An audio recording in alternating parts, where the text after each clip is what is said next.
Greetings. My name is Dr. Zebulon Maletsky. I am an associate professor of Africana Studies at Stony Brook University, and it gives me great pleasure to welcome you to the Bayshore Brightwaters Public Library Black History Month event on video, 2022, A House Divided. 2022, A House Divided. And so we would be having this event live, I suppose. And so I want to thank the library for this opportunity and considering we do our best at this time, considering what's happening in the world. I'll be talking about some of that and be hopefully having a chance to dialogue through the chat and other means. As I think about 2022, this new year of 2022, a lot of things come to mind. We are more divided as a nation than we perhaps have ever been, probably since the 19th century, going back to the period of the Civil War. Going back to the period leading up to the Civil War. And it's something that has been said and is being talked about quite a bit these days. And so how did we get here? How did we get to this place of epic disunity and division? What are some of the historical barriers to achieving full racial justice in America? What have they been? And how have we functioned in America as a house divided?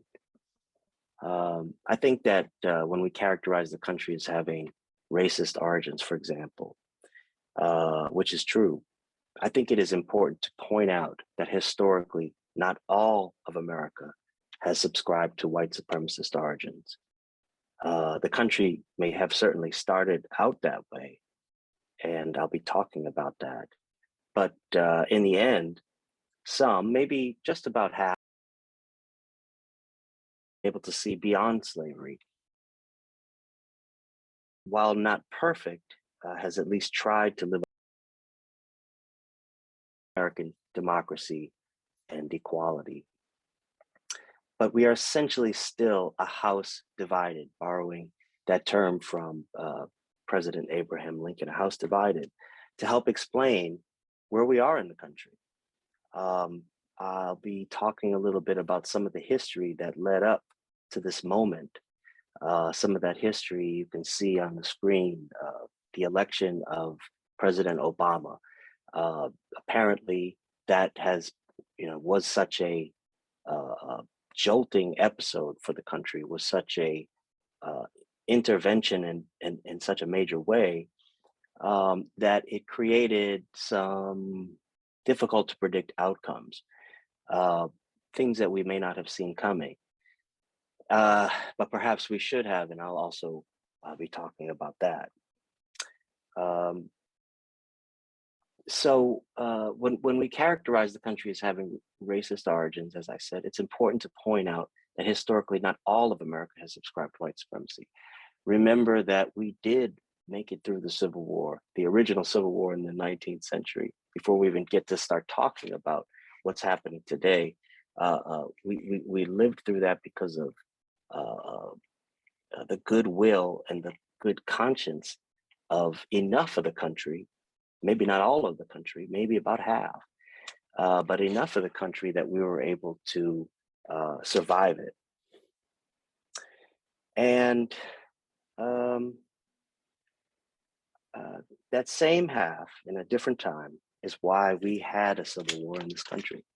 That same half is why we had mass incarceration and police after slavery. I should say that other half, leading us to our present moment, where new abolitionists have appeared to help us rethink everything from policing, suburban racism, and lack of equity to how cities work, how to reverse the adverse effects of redlining, and so many other issues. much of this is critical to our survival as a country and a democracy in the 21st century. And so as we ask the question, how did we get here? And by here, we're talking about after, during the time of President Obama, there were a lot of things that were unpredictable that happened. When Obama first was elected, there was a lot of talk about something called post-racialism, that we had finally made it to this post-racial moment in American life and culture. That was quickly followed up by some of the worst racial crises and situations that we haven't witnessed since probably the 1960s, right? The killing of Mike Brown in Ferguson, the choking of Eric Garner in Staten Island. All of these things took place during the Obama years. And so we were anything but post-racial, but we witnessed something new in American life and culture, which is, I think, a large part of the population voting out of feelings of guilt or feelings of not wanting to be identified as racist. That's a new phenomenon in American politics that needs to be studied further. Because so many of those people, a lot of the people who voted, did begin to switch and change their minds. And we witnessed some of the most, the most vicious attacks that were racist and racialized, and I'll be talking about that as well. And it's pretty clear that it leads straight to the election of President Trump. President Trump's election is so pendant and so connected to President Obama having been the first African-American president.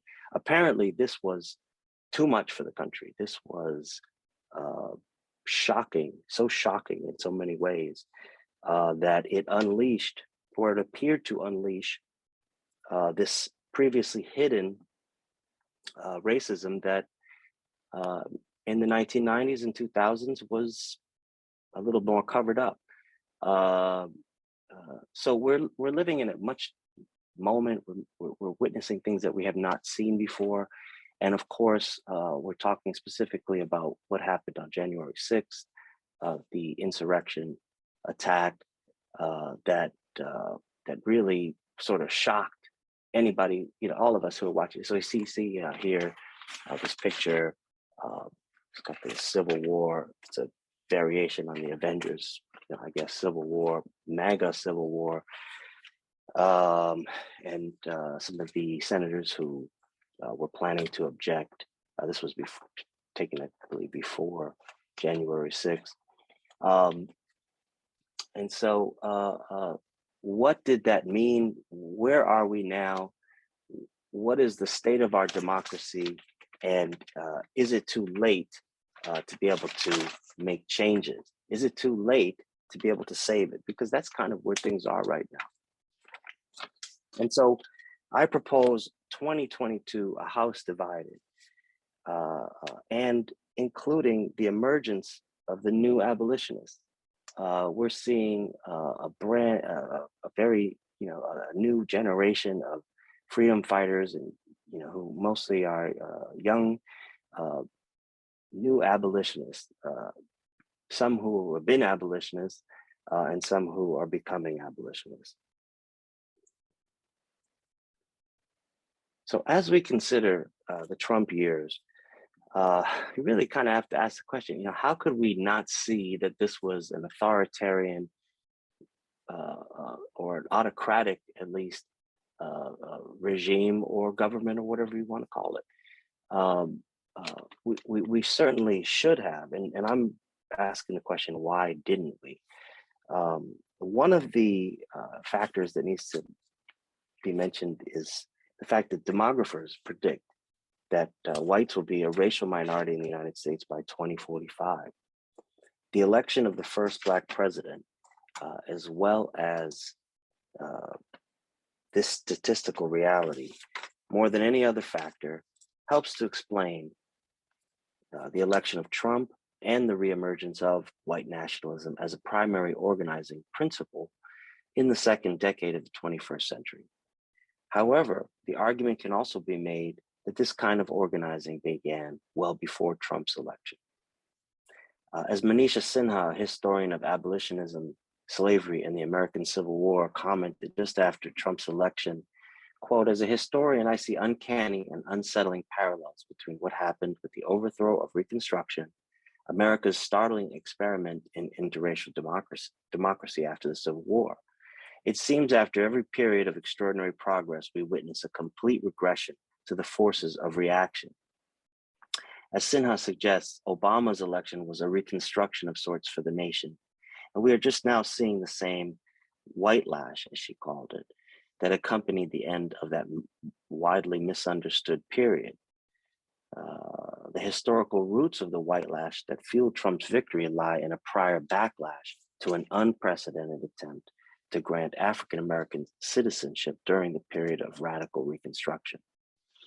And I think it's important to note that Obama was only the third African American elected to the Senate since Reconstruction. Activists during the Civil Rights Movement period called their movement a second Reconstruction. And scholars like Manning Marable and Alden Norris have also helped to popularize this notion among scholars as well as today's activists, such as Reverend William Barber II, who borrows from that idea as well. However, in light of Sinha's analysis, we may need to rethink the periodization to include the post-civil rights work of the 1980s, 1990s, and beyond. That also becomes very important.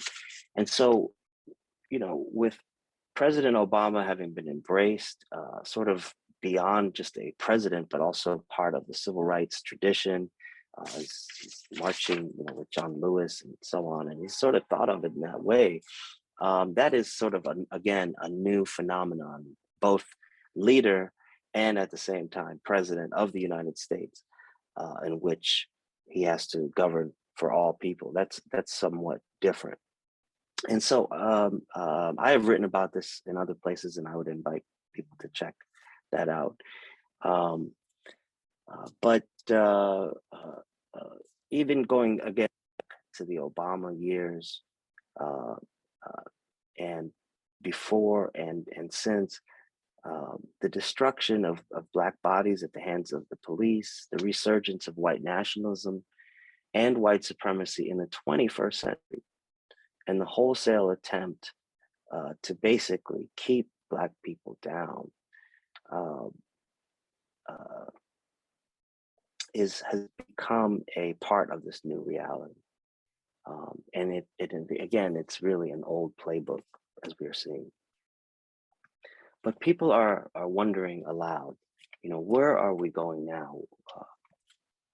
You know, I think that part of what needs to be talked about is this Faustian bargain that many people would call whiteness, with certain folks who have put too much stock in that idea. And I'll come back to that. But how could we not have seen this? We are basically experiencing a repeat of what took place during Reconstruction.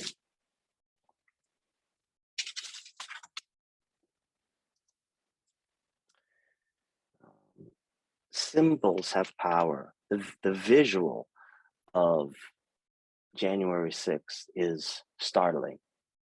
You can see in the center, there's a photograph of a noose that was constructed and built right outside Capitol during this so-called insurrection.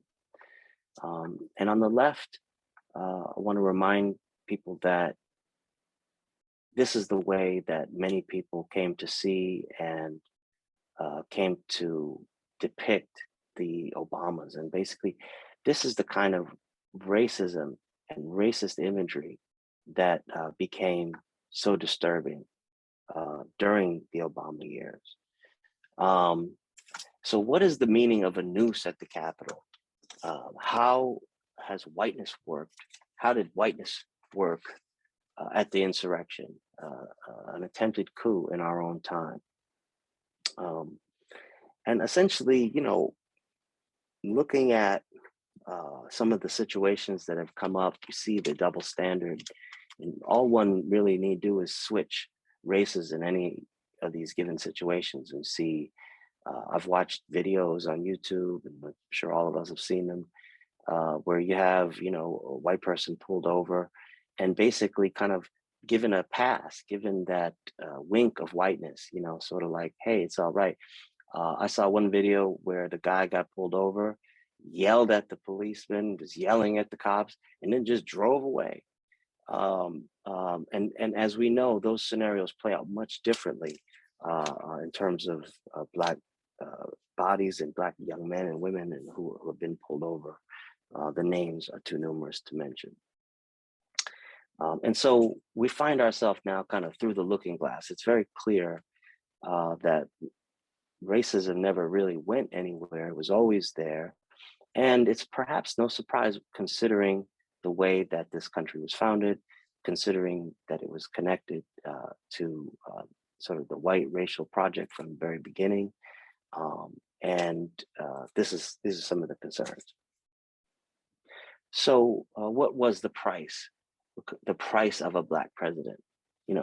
I guess part of it is the moments that we're living in and have lived through in the past few years, never mind even with COVID and the pandemic, but just the assault on Blackness, the sheer assault and unleashing and unmasking of some of the roots that are,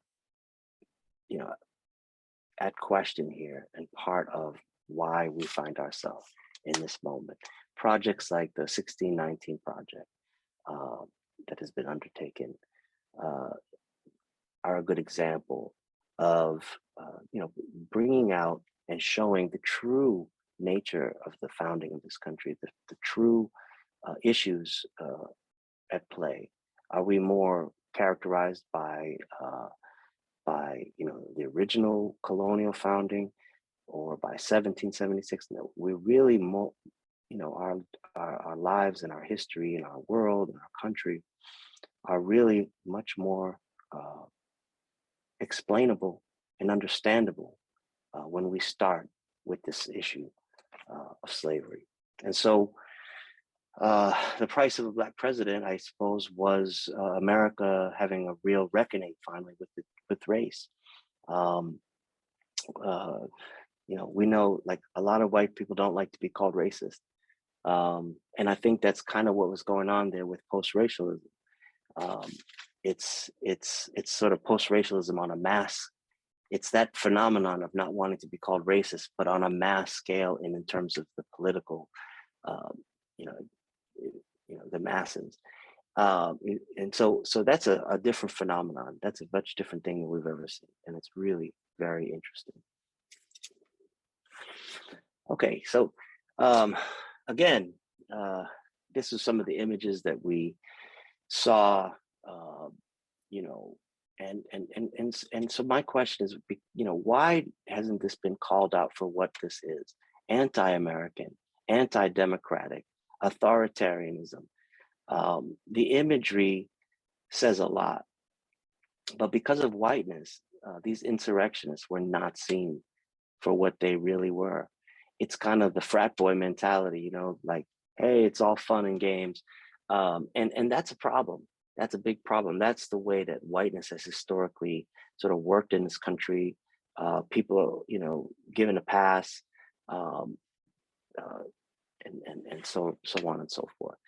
And these images stay with us. It's given rise to this notion of the big lie.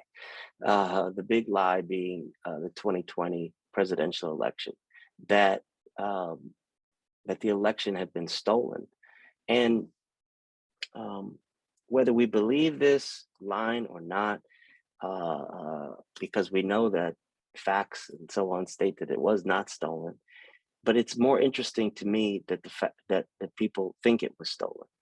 And it again, it speaks back to that fear, the fear of the demographics of this country as they begin to change, the economic dislocation. And it's proof there again that a lot of white people themselves have been sold on another big lie, which is the American dream. A lot of people, you know, who expect to be doing better economically are afraid and scared. So that's part of what's going on here as well. So we can't take all of these things that are said literally, but it's a political strategy, and it's one that has been, I suppose, somewhat effective. But anyway, I was just showing some of these images because, you know, during the Obama years and during, you know, this and somewhat during the Trump years, hip hop has remained a steadfast kind of critic, and I think probably the best articulator in you know, um, Childish Gambino, his video "This Is America." This was a real piece of art that if you have never seen it, you should take a look. Kendrick Lamar won a Pulitzer Prize. That's interesting. And I had Solange Knowles here. Her beautiful, beautiful album, A Seat at the Table, and Chance the Rapper, of course, why not? But this is the soundtrack. This was the soundtrack of an America in trouble, an America dealing with issues of race that had not been dealt with properly for too long, that were brewing and building. And all the while, another group of people who have been sold a sort of a bill of goods called Whiteness that has not delivered on the promises that it stated that it would. This is important to take into consideration, the fact that in the early part of the 20th century, a lot of the people that we consider to be white today were not considered white in the beginning of the 20th century. And that includes Italians, that includes Eastern European folks, that includes Jews, which is a religion, but also an ethnicity, and it includes the Irish. There's an amazing book by Noel Ignatieff called How the Irish Became White. And so it's hard for people to imagine today that some of these people would not be considered white. But it's important to take that into consideration. And the entry price for whiteness essentially has been an embrace of anti-Blackness, also known as racism. And so we've seen that in some of, especially, that's why you see this in a lot of white ethnic areas. You know, it's especially intense there. So it brings us to the present question, that, you know, our current moment, and people are wondering, is a civil war ahead? David Remnick wrote in the New Yorker this article, "Is a civil war ahead?" On January 6, 2021, when white supremacists, militia members, and MAGA faithful took inspiration from the president and stormed the Capitol in order to overturn the result of the 2020 presidential election, leaving legislatures and the vice president essentially held hostage, we ceased to be a full democracy. Instead, we now inhabit a liminal status that scholars call anocracy. That is, for the first time in 200 years, we are suspended between democracy and autocracy. And that sense of uncertainty radically heightens the likelihood of episodic bloodletting in America, and even the risk of civil war. And so we've heard this, and we've been seeing this. I mean, you know, efforts to assassinate, you know, governors, the governor in Michigan, the insurrection itself, the visual alone of the Confederate flag in the halls of the Capitol building are haunting and disturbing, and they evoke an earlier time from the 19th century when this country ended up in civil war. Joseph Ellis, the Pulitzer Prize winning biographer of the original American revolutionaries, stated, The Republic has been pushed to its limit and is still teetering on the brink.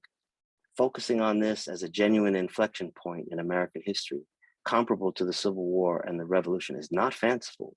It's absolutely historically correct, he said. We are facing a historic crisis. The fate of the Republic really is at stake. So we find ourselves at a profound crossroads as a nation today.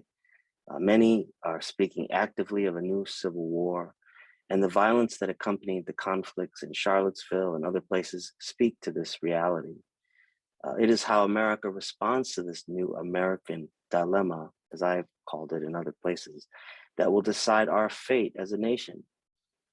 As President Abraham Lincoln reminded us, a house divided upon itself cannot stand.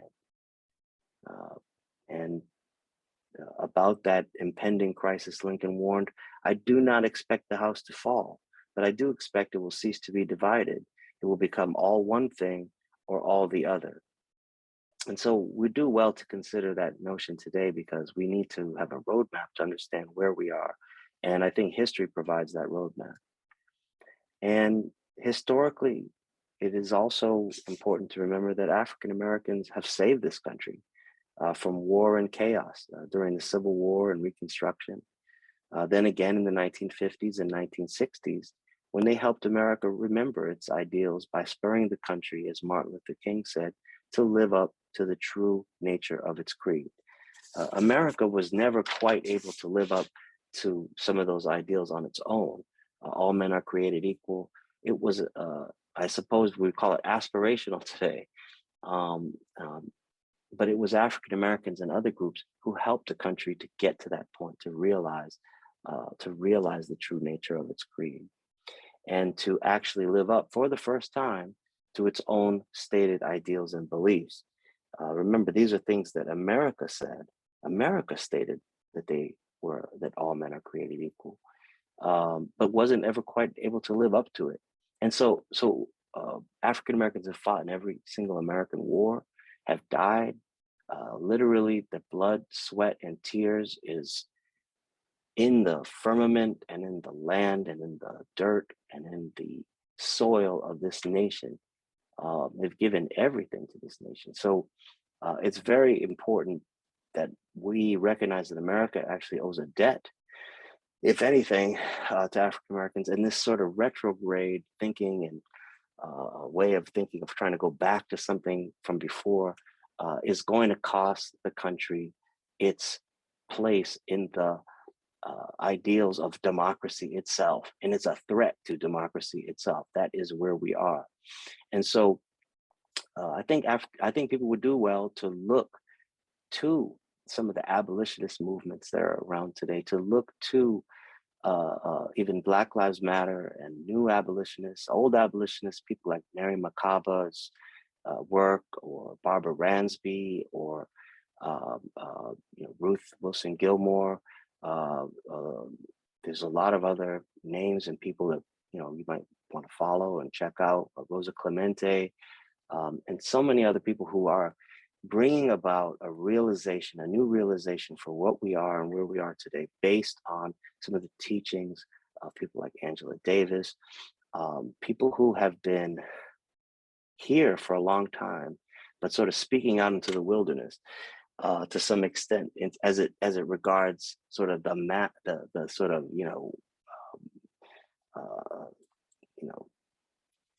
middle America. Certainly, so we tend to live in our sort of bubbles and that kind of thing, but it's very important to try to sort of understand how we got to this point. We have seen in the late 19th and early 20th century, whiteness became a highly sought after status as the preferred status of choice that conferred all the benefits of racial privilege, and until the 1950s naturalized citizenship itself. However, it should be mentioned that whiteness as a concept is far more significant for what it is than for what it is not than for what it is, namely not Black. From the very inception of American history, laws, social systems, customs, and institutions made it clear that America was to be a white man's country in the beginning.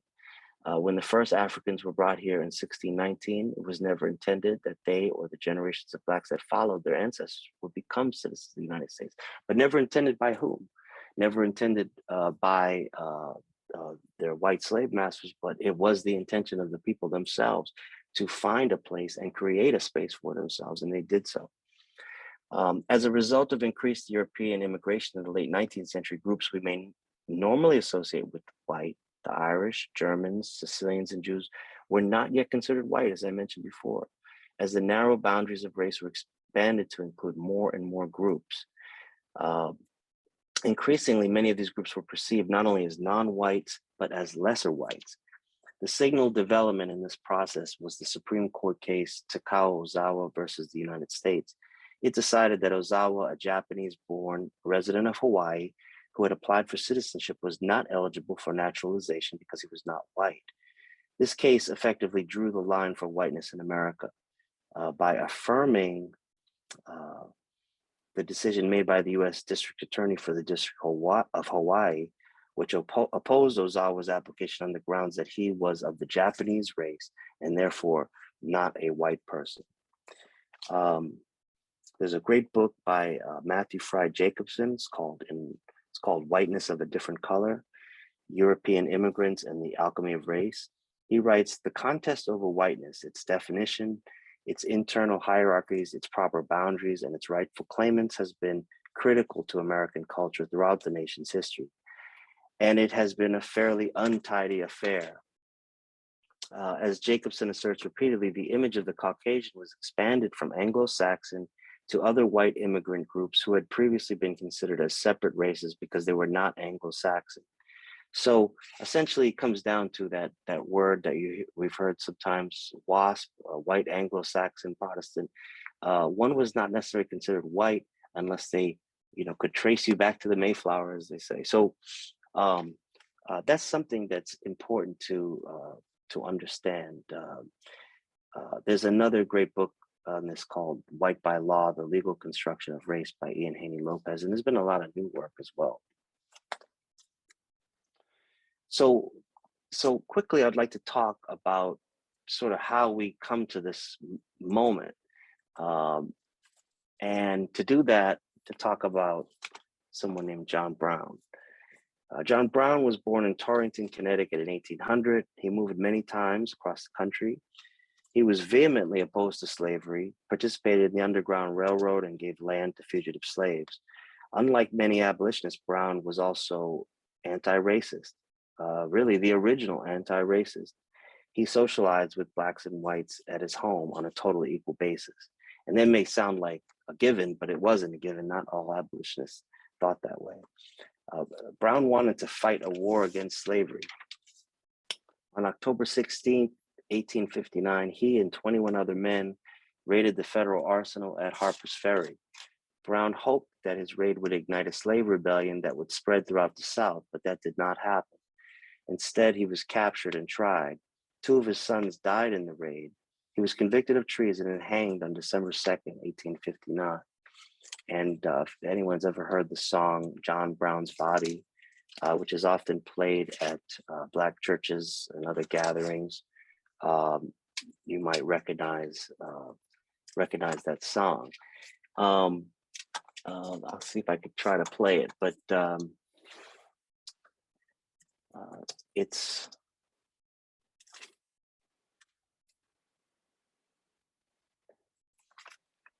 but the original John Brown's Body, which is often played at Black churches and other gatherings to this day, may not have ever stopped. We may not have ever stopped to listen to the words and understand their significance. But the Battle Hymn of the Republic, which was written by the abolitionist writer Julia Ward Howe, Howe wrote her lyrics to the music of the song John Brown's Body in November 1861. So I was going to say, you may recognize this more as the Battle Hymn of the Republic. It's better known today. She first published the lyrics in the Atlantic Monthly in February 1862. And the song makes allusions to biblical passages, Isaiah 63 and Revelation 19. with the American Civil War. Try to see if we can play it.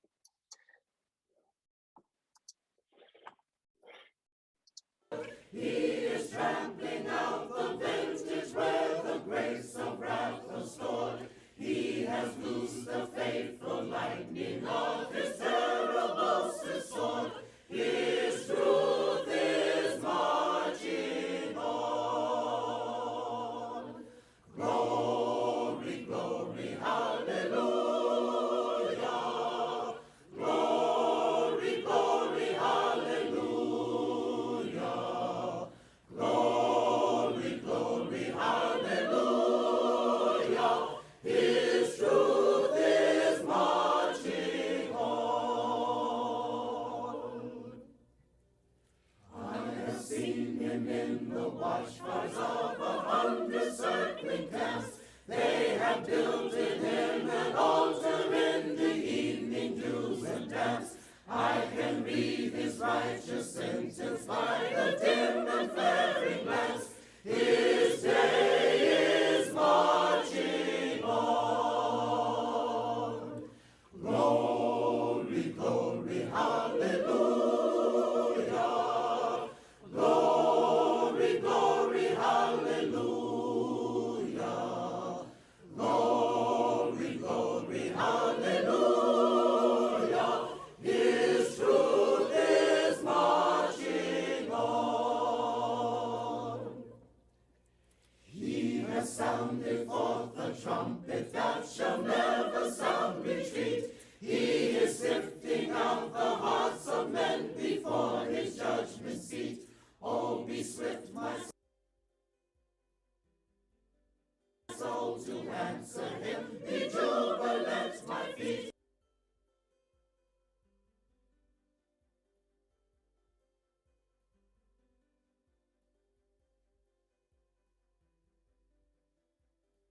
Our God is marching on. Glory, glory, hallelujah. I just realized I was unmuted. I was muted. I mean, what a beautiful rendition and a beautiful notion. Mine eyes have seen the glory of the coming of the Lord. He is trampling out the vintage where the grapes of wrath are stored. He has loosed the fateful lightning of his terrible swift sword. His truth is marching on. It's a fascinating gathering of words. So how will America be able to negotiate this new American dilemma? By refashioning and rethinking its basic precepts. Now is when. In the 21st century, will America forge boldly into a brave new future? Or will we become like apartheid era South Africa, where only a minority of whites ruled a nation of black and brown? And so we have to begin to try to answer some of these questions and find the meaning in them, because if we don't, we will not be able to move forward as a nation. So,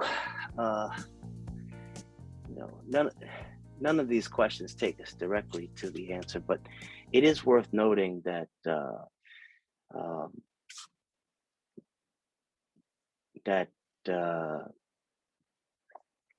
in the run-up to the Civil War of the 19th century, what I just wanted to make clear real quickly is that people need to understand that America has always been sort of teetering on this system of checks and balances and compromise with regard to race. And this has essentially been one of the problems that we have to take into consideration. What do I mean by that? What I mean is it's important to understand that there was always this sort of uh, balance between the number of slave states and the number of free states. And right here, what you're looking at is a visual of what is known as the Missouri Compromise.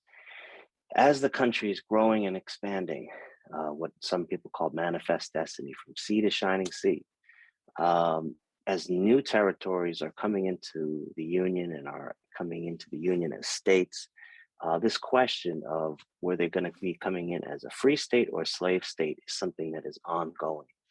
And so the Missouri Compromise came up as Missouri comes in as a slave state uh, um, in 1821. Maine, which had previously been part of Massachusetts, comes in as is created as a free state, essentially to keep sort of keep the balance, and it's part of the compromise. And you can see, beginning with Ohio in 1803, basically with each new state that comes into the Union, there's this need to keep a balance of free states and slave states.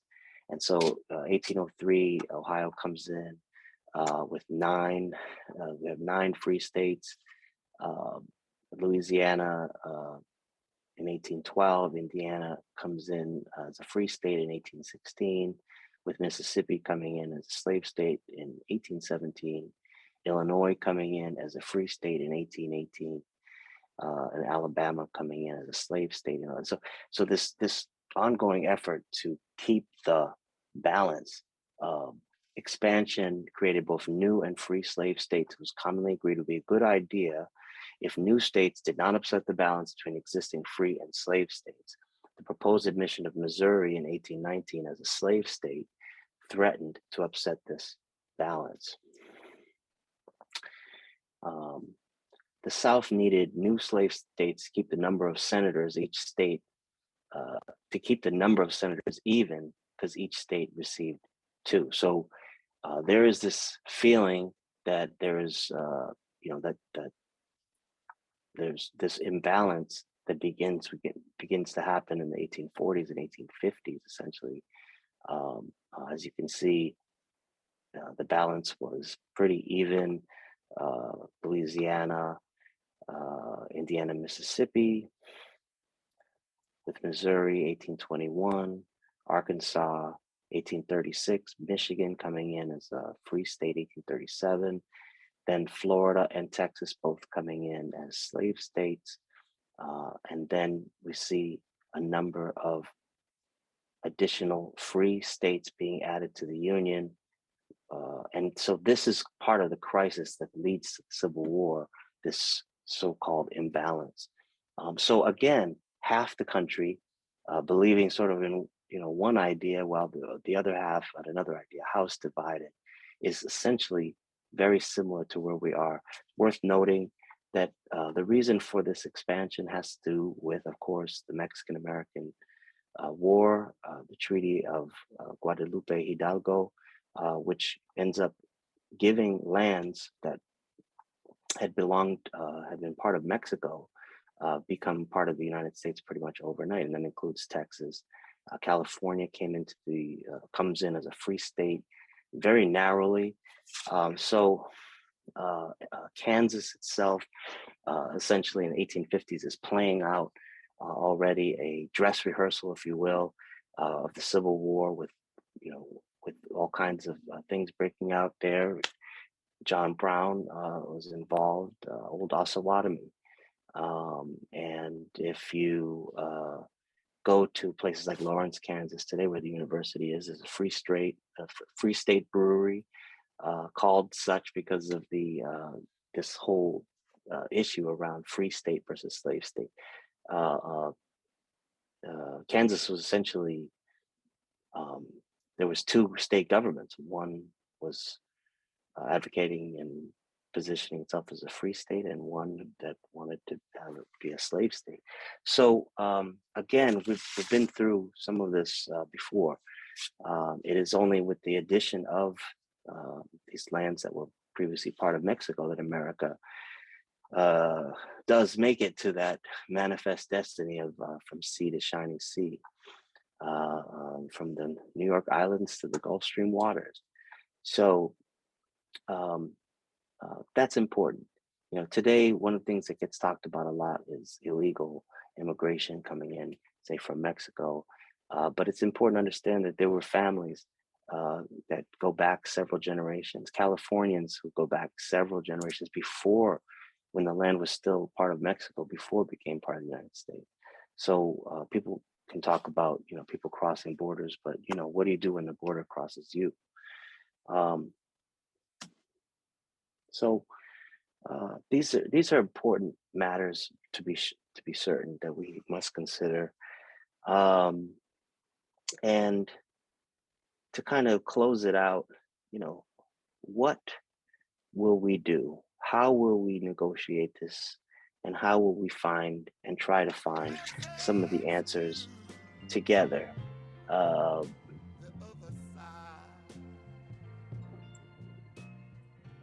this new effort to redefine or reclaim what the American creed is, and to proclaim that African Americans and people of color somehow fall outside of it, constitutes a crisis in American history.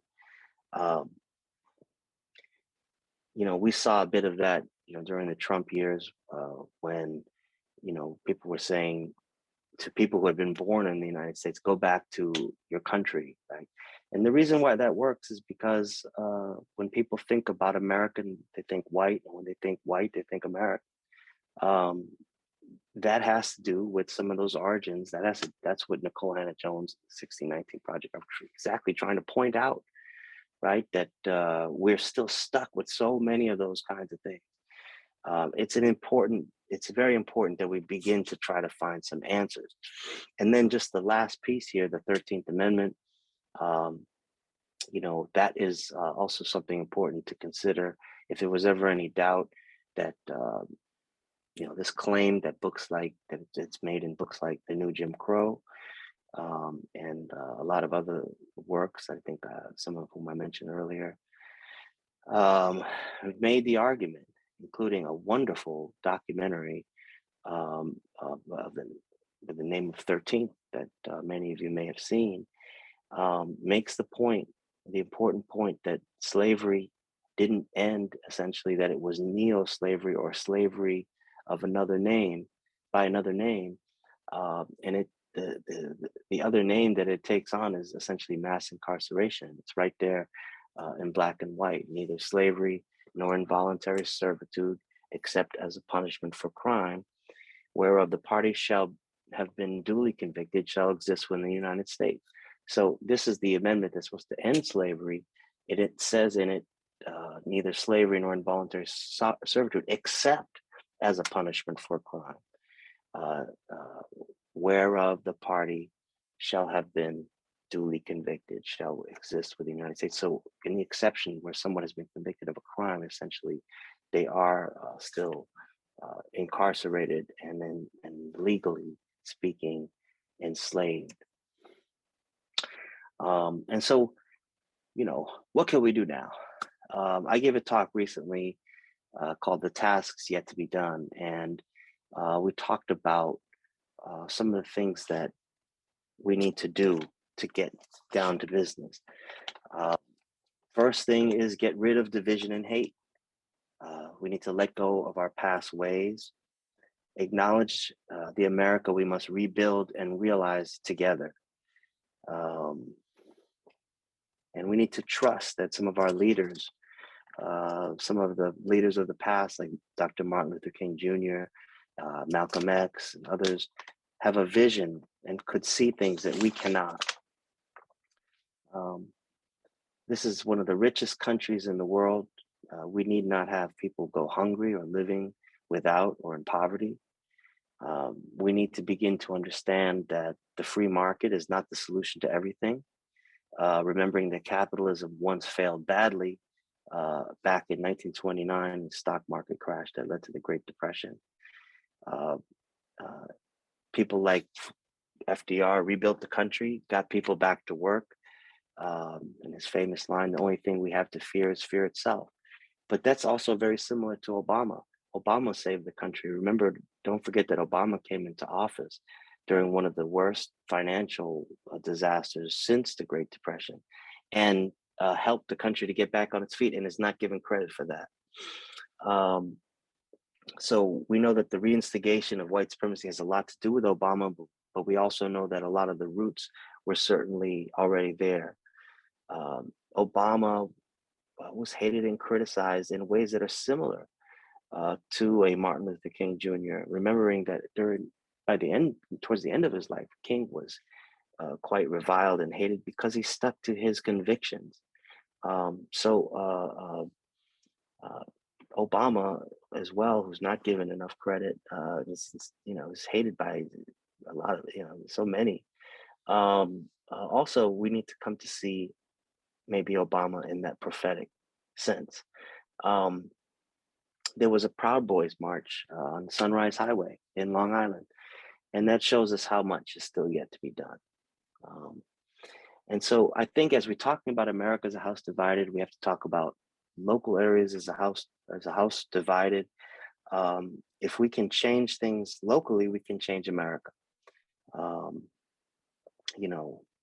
It's unfortunate that part of the history of many areas in Long Island is one of exclusion, where some people are afraid to drive through there at night without being pulled over, where there were housing covenants, which, white family bought the house that stated that they had to sign that said they couldn't sell to any Black people. If we're ever wondering why Long Island is so segregated and has so many problems with race, these are part of the legacies that must be removed. These are the tasks yet to be done. That legacy of redlining, the legacy of segregation, the legacy of school segregation and racial segregation, the districting that keeps some people on one side of the tracks, and all that kind of stuff needs to come to an end. That's important that we come to a realization. Just because we started one way does not mean we have to end that way. We must either learn to live together as brothers and sisters or perish as fools, as King said. We're supposed to be one nation, indivisible by God, with liberty and justice for all. And if anyone's ever wondering, seeing America's decline in the world, no longer the richest nation, no longer the first nation, and coming soon, no longer the leader of democracy and the model of democracy in the world either, because our democracy is under peril. Our democracy is under threat. And this is because we're not willing to take a close look at what's actually happening. So America started off with slavery, but transformed itself into something quite different than was ever intended after the Civil War, and in some ways deserves credit for that. But we have been a house divided since then, and people are actively speaking of Civil War today, the insurrection that we saw in the chambers of Congress. We have never been more dangerously divided since the Civil War than we are right now. And so we need to try to find ways that we can live together, work together, and be together, because we have to figure these kinds of things out. It's critically important that we do so. And so as I close this, I just want to thank you for your attention and thank you for listening. We can do better. And so I have on here a copy. This is a book that I'm working on that's going to come out this year in 2022. A history, Before Busing, a history of Boston's long Black freedom struggle. And much like Boston, Long Island has a lot of similar issues with regard to race. Long Island kind of lives with the embarrassment of being one of the most segregated school systems in America. And those of us who live in Long Island or work in Long Island should feel shame around that. We can do better. Just because we started one way does not mean we can't evolve into more. After some of the struggles in Malvern and other parts of the island around school desegregation, some of the victories were won, we're still dealing with this pernicious issue of school segregation. And it's very important to deal with. In Long Island, there's a legacy of the Ku Klux Klan. Certain towns and areas that have had this as part of its historical legacy. You could literally overlay on a map where the worst issues of redlining and school desegregation are, and they're followed those same places. So, but that's the past. How can we move past it? How can we move forward? How can we rebuild a new place, a new Long Island? We share the island, and African Americans have been on Long Island as long as since it was purchased from the Native Americans. With you have a Black folk out in the east in Sag Harbor, Native and Black reservations like the Shinnecock Reservation. Even right near Stony Brook University, where I teach in East Setauket, there is a AME church and a piece of land that is historically Black. And so I invite people to check these things out, check out these facts, and let's rethink a better place. Let's rethink a better world, because if we can solve the problems, say in Long Island, America's first suburb, right, that has a symbolism, that has an importance. America still looks to New York and Long Island. Remember, this land is your land, this land is my land, from the Gulf Stream waters to the New York Islands, right? So we can do better. I talk about this in my book, which is about Boston, very similar. And so let's scale back the project of settler colonialism in Long Island and Boston and in America. Let's understand our past. There are anti-critical race theory bills being passed in places like Florida to prevent white people from feeling uncomfortable. The law literally says that it's illegal to say some of these facts and issues because it makes white people uncomfortable. That is not the way to go. That is not going to save our democracy. That is going to surrender our democracy and the things that we hold dear. There's some folks who love America, who love this country, and no one loves this country more than African Americans. They've helped to make it what it is today. They should be thanked. They should be congratulated, and they should be given a debt of gratitude. Right? You know, if South Africa can do this, it can be done here as well.